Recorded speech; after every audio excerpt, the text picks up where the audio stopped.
I interviewed State Representative Ammon Brown on the day he announced he was running for Philadelphia's mayor. Now, unlike city council members and the city controller, he wasn't required to quit his job in order to run for mayor. So he is running as a current state representative. You're getting in the mayor's race. This is already a big field. Yes. Why are you running for mayor? You know, the city, I'm running for mayor because the city needs a new direction. You know, a lot of the folks who are running, you know, they don't have track records of doing anything courageous and different. You know, we're in a time and a space where we need new, fresh ideas, innovative ideas. You know, the other folks who are running, I don't see our city moving forward under their leadership. And a lot of them had their time in council to do the right thing. And, you know, no one loves the conditions of our city right now. And it all points to city government. You know, so me being me not coming from a political family, you know, I am considered an outsider in some cases.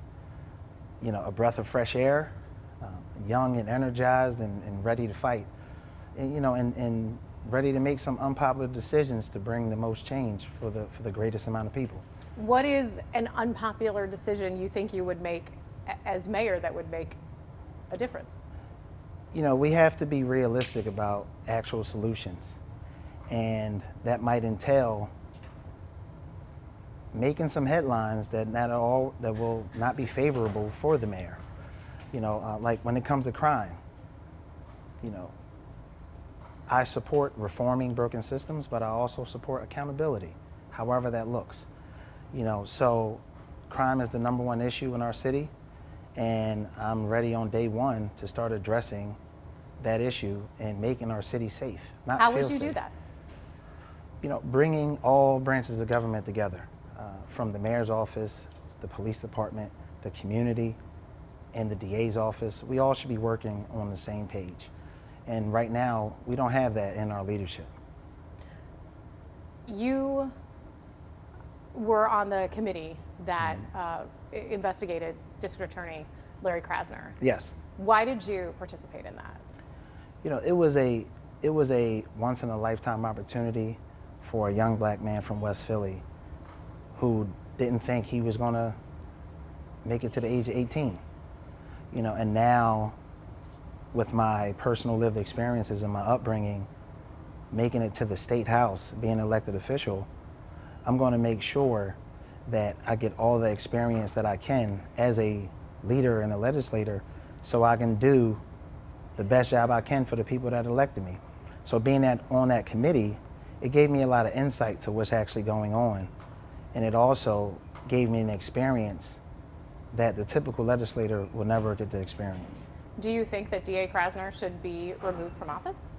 I think that we need change, and I think that there's some things that have not been being done or that could be done differently. So if that's getting a new DA, or if that's sitting down with this current DA and giving some actual support and some help, then maybe we could, you know, end the lawlessness in our town.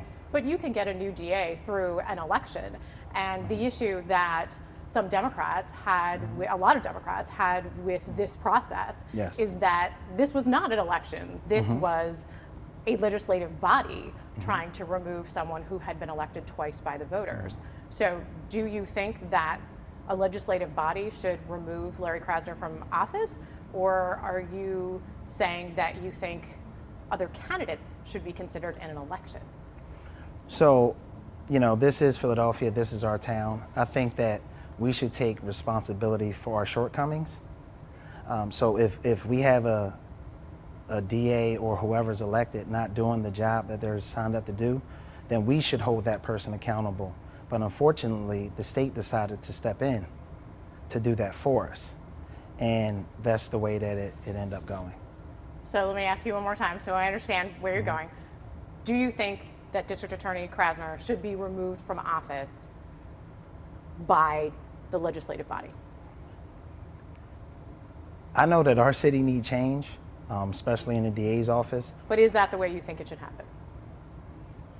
I'm still on the fence with that. Yeah, I'm still on the fence, and I'm just waiting for the findings to come out because we still don't have all the facts. What is it that you are still waiting for? Waiting for all the facts to come out. On what? I'm looking forward to the Senate hearings, just to see what the articles of impeachment, seeing what the details are, and seeing how they explain the articles, and then I'll make my final conclusion. You, safety is something that I know you plan to focus on and talk about Yes. A lot in your campaign. What is it specifically that you think you could bring to the job that would make a difference in that realm? Bringing everyone together. You know, this is the crisis that we're currently facing with the lawlessness in our city. It is not something that can be cured by one person, not one mayor, not one city council person, not one police chief, not one DA. You know, day one, my goal is to bring everyone together and get us on the same page so we can deliver to make the city safe. You know, without, like, public safety is the key to prosperity. And if we don't have public safety, then we can't restore and rebuild our city. And that's going to be my focus, restoring and rebuilding Philadelphia. I've read a little bit about your background. We haven't talked very many times. I understand you were shot as a child. Yes, I was shot in the back at age 14. And you were also arrested as a teenager. Yes, I was arrested as a teenager. Spent a couple months in CFCF. Was it on a drug case? Yes, it was a drug case, yes. That's one of the main things that make me stand out from this crowded field. My lived experiences, experience in poverty, homelessness, being a survivor of gun violence, being incarcerated for a short amount of time, and then being a self-made entrepreneur. You know, yes, I had some shortfalls. You know, I'm not perfect, but those lived experiences got me standing here today as a representative for the community that made me. And you can't buy those experiences. You can't read about those experiences. You have to live them. And what we're facing in our city, you know, the people who need help, whether you're black, white, you know, in order to help them, you need to fully understand. And living it starts there. You mentioned being an entrepreneur, and I did want to ask you about this because in the campaign, we're probably, you know, a lot of things are going to be brought up, and voters will have questions. There was a deed fraud case that I believe charges were initially brought and then dropped. Can you explain what happened in that case? Yes, there were some false accusations. The accusation was that I committed deed fraud, but then the findings came out that I was scammed on a Craigslist ad scam. It did take a while for that deed to get back to the owner. Why was that? Yes, the correspondences were being mailed to our old address. Yeah. You mean To my correspondence that was coming to you? Yes, they were going to a prior address that I had, yes.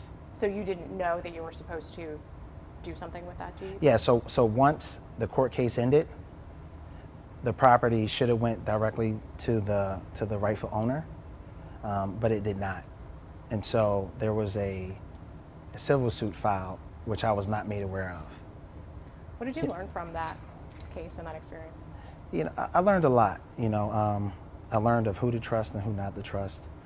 You know, I learned that I need to pay more attention and focus on my personal responsibilities. I learned that everything that glitters isn't gold. And I also learned that it is important for communities like where I grew up. Financial literacy is key. And if I did have access to mentors and a better education system, maybe I wouldn't have been in the position to be scammed. You know, it looked like a good deal, but it wasn't in the end. And I was thankful that the family did receive their property back because the courts found that there was no wrongdoing on my behalf. This, as we said, is a very large field. This could be an expensive Yes. race. I understand that there are already some folks who may be backing you. Tell me about that. What you're expecting. I know you've gotten support from Jeffrey Yass before.